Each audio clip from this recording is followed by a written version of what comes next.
नमस्कार दोस्तों। आपको इस वीडियो में अमेरिका में राष्ट्रपति जो चुनाव हो रहा है, उस चुनाव की प्रक्रिया क्या है, ये खासकर आपको बताएंगे कि वहाँ पर अब तक कैसे चुनाव होता रहा है। दुनिया के सबसे शक्तिशाली देश है अमेरिका और वहाँ पर राष्ट्रपति चुनाव आखिरी चरण में है। 5 नवंबर को वोटिंग होनी है और कौन जीतेगा इसका जवाब तो फिलहाल साफ तौर पर नहीं दिया जा सकता। मगर ऐसी संभावनाएं भी हैं कि डोनाल्ड ट्रंप और कमला हैरिस में से कोई एक चंद हजार वोटों के अंतर से भी राष्ट्रपति की कुर्सी तक पहुंच सकता है। अगर ऐसा हुआ तो ये अमेरिका इतिहास में पहली बार नहीं होगा, क्योंकि ऐसे कई बार हो चुके हैं। 2020 में जो बाइडेन महज 0.03% वोटों के अंतर से राष्ट्रपति बन गए थे, जबकि कुल वोट पड़े थे 15 करोड़। ठीक उसी तरह 2016 में भी डोनाल्ड ट्रंप भी राष्ट्रपति की कुर्सी तक पहुंचे।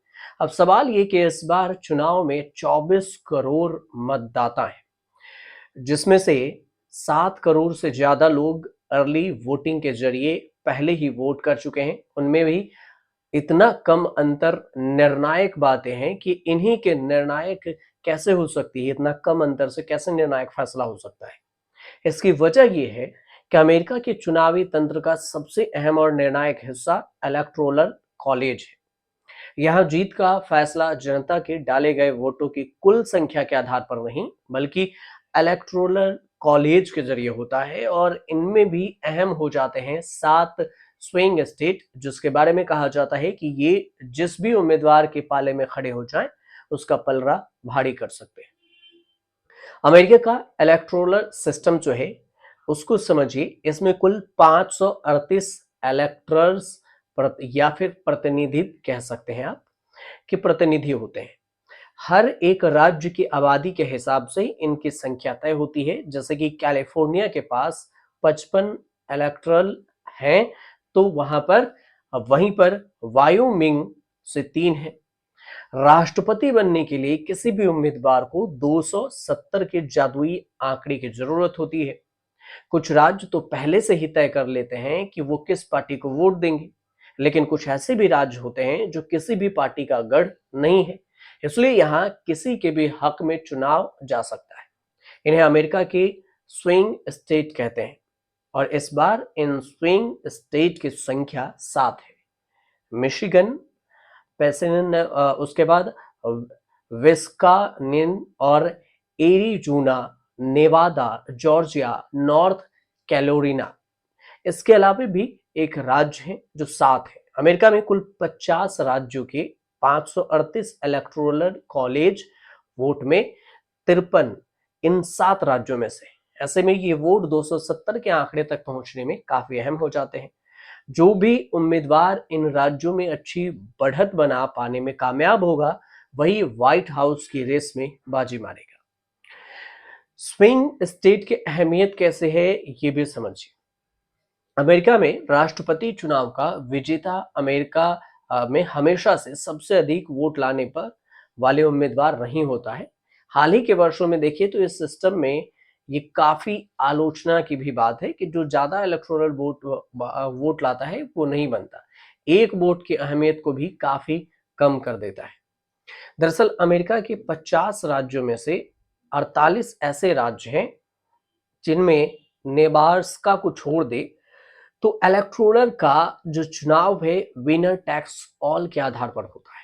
मतलब अगर कैलिफोर्निया में, मान के चलिए आप, कैलिफोर्निया में 55 इलेक्टोरल वोट हैं।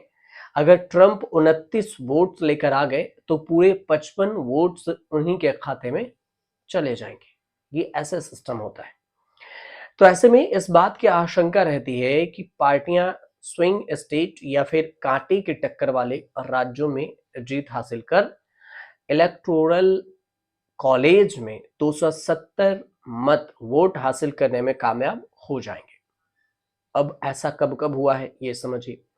2020 के राष्ट्रपति चुनाव का उदाहरण ले, जब चुनावी मैदान में डेमोक्रेटिक उम्मीदवार जो बाइडेन और रिपब्लिकन कैंडिडेट डोनाल्ड ट्रंप थे। इस चुनाव में 15 करोड़ से ज्यादा लोगों ने वोट किया, लेकिन राष्ट्रपति का फैसला सिर्फ 42,918 वोटों से तय हुआ था। यानी कि महज 0.03% के मार्जिन से जो बाइडेन राष्ट्रपति चुन लिए गए। जीत का मार्जिन तय करने में 3 स्विंग स्टेट्स की भूमिका अहम रही, जॉर्जिया और एरिजोना और विस्कॉन्सिन। ये जो है विस्कॉन्सिन जो है, बाइडेन नहीं, इन्हीं राज्यों की बदौलत 306 इलेक्टोरल वोट्स लाने में कामयाब हुए थे। ठीक उसी तरह 2016 के चुनाव में डोनाल्ड ट्रंप भी राष्ट्रपति चुने गए। 13.7 करोड़ वोट डाले गए, लेकिन ट्रंप ने 0.06% से चुनाव जीत लिया। 3 महत्वपूर्ण राज्य विस्कॉन्सिन और मिशिगन, पेंसिल्वेनिया, इन सब के अलावा 70,000 वोटों ने ट्रंप को जीत दिलाई। वोट हिलेरी क्लिंटन थी कि 30 लाख आम वोटों की बढ़त पर भारी पड़ गए थे।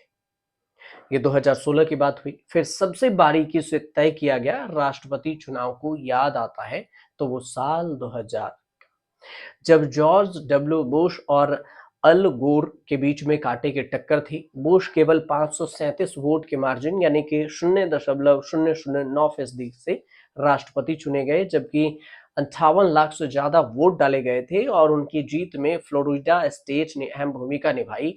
ये अमेरिकी इतिहास का ऐसा चुनाव था जिसमें धांधली के आरोप भी लगे थे। मामला सुप्रीम कोर्ट में भी गया था। सुप्रीम कोर्ट में 5 में से 4 जजों ने बुश को राष्ट्रपति बनाया था।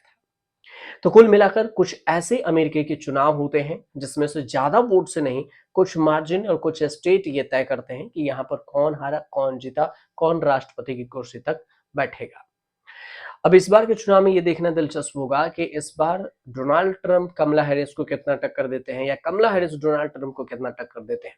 फिलहाल जब चुनावी परिणाम आएंगे तो जरूर आपको इसकी जानकारी दी जाएगी।